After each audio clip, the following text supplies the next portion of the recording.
ইন্না মিন আশরাতি সাআ আইয়িরফাউল ইলম ওয়া ইসবুতাল জাহলু। কিয়ামতের বেশ অনেকগুলো আলামত আছে, তার একটি আলামত হচ্ছে ইলমকে তুলে নেওয়া হবে আর মূর্খতাকে বর্ষণ করা হবে। বৃষ্টি যেরকম বর্ষণ হয়, ইলম এভাবে তুলে নিয়ে মূর্খতা এভাবে বর্ষণ হবে। তাহলে আজকে 2026 সাল পড়েছে, আজকে থেকে 1450 বছর পূর্বে নবী করিম সাল্লাল্লাহু আলাইহি সাল্লাম বললেন ইলম উঠে যাবে, মানে শিক্ষিতর হার কমে যাবে, মূর্খতার হার বৃদ্ধি পাবে। তাহলে আমরা দিন দিন দেখছি প্রত্যেকটা বাড়িতেই কারো ছেলে কারো মেয়ে matric pass, inter pass, honours pass, masters pass, BCS cadre pass, PhD doctorate ডিগ্রিধারী পাস করে সাদা হাজার সার্টিফিকেট বাড়ির আলমারির ভিতরে রেখেছে। তাহলে আল্লাহ রাসূল বললেন যে মূর্খতা বৃদ্ধি পাবে, শিক্ষার হার কমে যাবে। তাহলে আপনি এই হাদিসটি, এই কথাটি বর্তমান সমাজের সাথে আপনি মিলান। আব্দুল্লাহ বিন মাসউদ থেকে বর্ণিত, তিনি বলেন রাসূল সাল্লাল্লাহু আলাইহি ওয়াসাল্লাম বলেছেন, ইন্নাল্লাহ ইয়াকবিজুল ইলমা, নিশ্চয় আল্লাহ ইলম, আল্লাহ জ্ঞানকে কবজ করে নেবেন। কবজ মানে মৃত্যু, ইলমকে মৃত্যু দিয়ে দিবেন।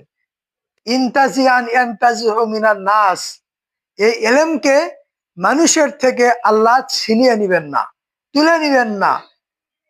ওয়ালাকিন ইয়াকবিজুল ইলমা বিকবজিল উলামা, কিন্তু ইলমকে তুলে নেবেন, ইলমকে তিনি দিন দিন তুলে নেবেন। এর মানে হচ্ছে আলেমকে, ওলামাকে সমাজ থেকে মৃত্যু ঘটিয়ে দিয়ে ইলমকে তুলে নেবেন।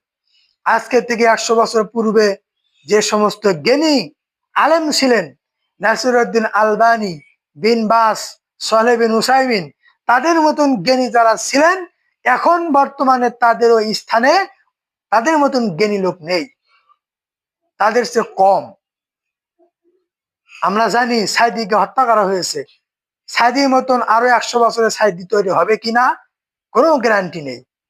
তার চেয়েও সাইদি হবে, কিন্তু সাইদির মতন আন্তর্জাতিক স্কলার, তার মতন দেশপ্রেমিক তার স্থান দখল করতে পারবে না। দিন দিন আলেম সমাজ তুলে যাবে, মরে যাবে, সাথে সাথে ইলমও উঠে যাবে।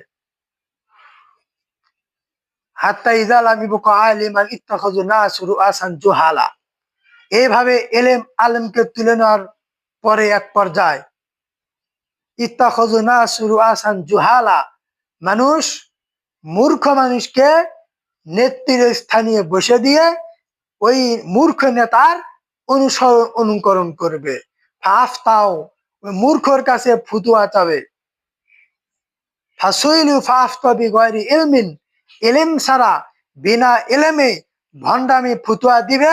ফাযাল্লু, সে ভণ্ডামি ফতুয়া দিয়ে সে নিজেও জাহান্নামে যাবে। ওয়াযাল্লু, মানুষকেও সে জাহান্নামে নিয়ে যাবে। আজকে আমাদের সমাজে, আমাদের এই পুরো বাংলাদেশে লক্ষ্য করে দেখেন, যত নেতা নেত্রী, এমপি, মন্ত্রী, চেয়ারম্যান, মেম্বার আছে, কারো কোরআনের জ্ঞান, হাদিসের জ্ঞান, শরীয়তের জ্ঞান, ধর্মের জ্ঞান নেই। এই জ্ঞানের কথাই আল্লাহ বলেছেন, আপনার বাড়িতে যদি ডক্টর পিএইচডি হাজার হাজার সার্টিফিকেট থাকে, আর যদি আপনি সূরা ফাতিহা না পড়তে পারেন, পুরো ফাতিহা যদি ঠিক মতো না পড়তে পারেন, তাহলে আপনি গন্ডমূর্খ, ওই সার্টিফিকেটের কোনো দাম নেই। আপনার ছেলেকে লক্ষ লক্ষ কোটি কোটি টাকা খরচ করে ডাক্তার বানাতে পারবেন, ইঞ্জিনিয়ার বানাতে পারবেন, কিন্তু আপনার ছেলেকে আদর্শবান বানাতে পারবেন না।